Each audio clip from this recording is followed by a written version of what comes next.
Screen पर आप देख रहे हैं, ये हैं अदिति सिंह जो रायबरेली सदर से विधायक हैं, और बगल में उनके जो पिता हैं जो अखिलेश प्रताप सिंह, जिनका इंतकाल हो चुका है काफ़ी साल पहले। और उन्होंने कैप्शन में लिखा है कि वसूलों के साथ कोई समझौता नहीं। आखिर अदिति सिंह जो भारतीय जनता पार्टी की टिकट पर विधायक हैं, और बड़ा उनका योगी जी बड़ा सम्मान करते हैं, क्योंकि भाई अखिलेश प्रताप सिंह बड़े नेता रहे हैं, क्षत्रिय समाज के नेता रहे हैं।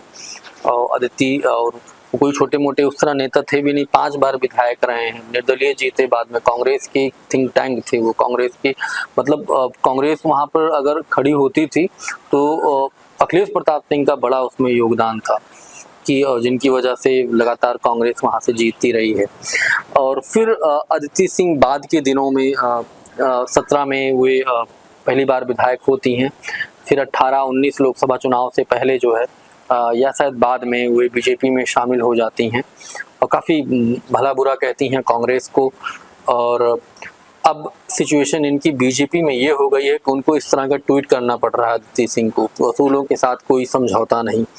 अब यही नहीं, ये तो ठीक है इन्होंने जो लिख दिया, अब इनका भी ट्वीट देख लिए। ये हैं ठाकुर पीयूष प्रताप सिंह, जो कि दिनेश प्रताप सिंह जो बीजेपी उम्मीदवार हैं उनके लड़के हैं। देखिए कैसे तंज कस रहे हैं अदिति सिंह का। राम काज में वसूलों को न्योता नहीं, इज्जत भी मिलेगी, तारीफें भी मिलेंगी, मेहनत करके तो देखो आपको कामयाबी भी मिलेगी, सीताराम। तो एक तरह से अदिति सिंह को ये तंज भी कस रहे हैं। आखिर ये सब क्यों हो रहा है? और अगर पूरे रायबरेली की सियासत की अगर बात करें तो वहाँ पे 3 बड़े परिवार थे। एक परिवार था दिनेश प्रताप सिंह जो बीजेपी में अभी उम्मीदवार हैं बीजेपी के, इनका पूरा खानदान, इनके जो अवधेश प्रताप सिंह जो उनके भाई हैं जिला पंचायत अध्यक्ष रहे हैं, एक भाई राकेश प्रताप सिंह हरचंदपुर से विधायक रहे हैं, मतलब ये पूरा उनका है हिसाब किताब। दूसरी तरफ अदिति सिंह का परिवार है, मतलब अखिलेश प्रताप सिंह का परिवार है। तीसरा है मनोज पांडे का परिवार, जिनके यहाँ अभी अमित शाह जब सभा करने आए हुए थे तो वो वहाँ गए थे मनोज पांडे के यहाँ। मनोज पांडे राज्यसभा के चुनाव के दौरान मतदान के दिन क्रॉस वोटिंग की थी, उन्होंने भारतीय जनता पार्टी के उम्मीदवार को जिताया था। तब से जो है वो लगातार समाजवादी पार्टी के खिलाफ बयानबाजी कर रहे हैं। समाजवादी पार्टी ने अभी तक फिलहाल कोई एक्शन नहीं लिया, हो सकता है सत्र शुरू हो तब उनके खिलाफ कोई एक्शन हो, उनकी सदस्यता, विधायकी सदस्यता भी जा सकती है। लेकिन अभी जिस तरह से अमित शाह वहाँ पर सभा करने आए, इसके बाद मनोज पांडे के यहाँ गए, उनका घर परिवार के सदस्यों से मिले, तो कहीं ना कहीं कद जो है बताता है बीजेपी इस समय लोकसभा चुनाव खासतौर पर रायबरेली को लेकर बहुत ज़्यादा गंभीर है।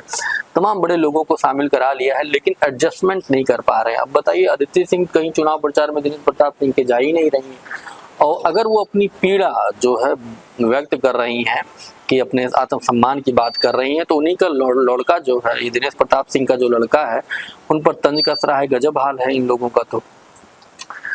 तो ये सब सारी चीजें हो रही हैं। ये बात अलग है कि जब अमित शाह सभा करने आए हुए थे और फिर मंच पर वो जाती हैं, मतलब मुझे लगता है पहली बार पूरे चुनाव प्रचार में पहली बार उन्होंने मंच साझा किया था उनके साथ में, अमित शाह जी के साथ में। और जब वो वहाँ पर गई, जो लोग बता रहे थे, जब वो गई थी तो बहुत ज़्यादा जिला अध्यक्ष बैठे हुए थे, तमाम नेता बैठे हुए थे, लेकिन किसी के अंदर गर्मजोशी दिखाई नहीं दे रही थी।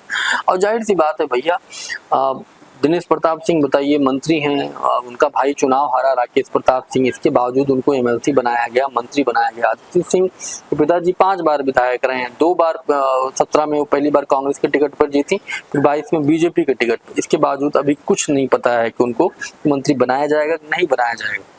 बहरहाल दिनेश प्रताप सिंह क्योंकि 19 में उम्मीदवार थे, अच्छी फाइट किए थे, अच्छा उनको वोट परसेंट मिला था। इस बार भी जिस तरह लोग कयास लगा रहे हैं कि भैया जिस तरह अमेठी में वो 14 में हारने के बाद स्मृति ईरानी ने जिस तरह बड़ा खेल किया साल 2019 के लोकसभा चुनाव में, उस तरह दिनेश प्रताप भी कर सकते हैं। लेकिन राहुल गांधी के आने की वजह से मामला अब जो है बीजेपी के लिए आसान नहीं रह गया है। अगर राहुल गांधी या नेहरू गांधी परिवार से कोई ना होता, हो सकता है कि थोड़ा बहुत खेल हो जाता, लेकिन राहुल गांधी के आने से मामला थोड़ा सा ठीक नहीं हुआ है वहाँ पर। तो पूरे अगर सियासत जिले की अगर बात करें तो पूरा जो कंट्रोल है इस वक्त पूरे जिले का, तो वो दिनेश प्रताप सिंह के हाथों में चला गया है। मनोज पांडे भले ही नए आए हुए हैं, भाई विपक्ष में थे तो उनकी ठीक ठाक पहुंची थी, भाई विधानसभा में समाजवादी पार्टी में चीफ व्हिप थे, तो कहीं ना कहीं पद में तो थे ही, भले ही विपक्ष में रहे हो, अब वो भी आ गए हैं। तो अंदर खाने ये जो टकराव हो रहा है ये अदिति सिंह का और दिनेश प्रताप सिंह के लड़के का, और उधर मनोज पांडे भी खुल कर, क्योंकि वो टिकट मांग रहे थे, उनको टिकट मिला नहीं, दिनेश प्रताप सिंह को दोबारा उम्मीदवार बनाया गया है। तो कुल मिला के ये है कि रायबरेली में दिनेश प्रताप सिंह की राहें आसान नहीं दिख रही हैं। राहुल गांधी, उनकी पूरी टीम और तमाम बड़े नेता कांग्रेस के वहाँ पर एक्टिव हो गए हैं और इस बार भी बीजेपी सीट पर खाली हाथ रह सकती है। वहीं अदिति सिंह को जिस तरह से ये लोग तंज कस रहे हैं, कहीं ना कहीं इसका भी असर खास तौर पर रायबरेली सदर सीट पर पड़ेगा, क्योंकि ये वो विधानसभा सीट है जहां कांग्रेस को अच्छी खासी बढ़त मिलती थी। पिछली बार भी मिली थी, साल 2019 के लोकसभा चुनाव में 14 में मिली थी। लगातार इसी विधानसभा में अच्छी खासी बढ़त मिलती है, लेकिन जिस तरह इस बार वो थोड़ी नाराज बताई जा रही हैं, तो ये जो है नुकसान भारतीय जनता पार्टी को बहुत बड़ा हो सकता है, खासतौर पर इस लोकसभा के अंतर्गत इस सदर विधानसभा सीट पर।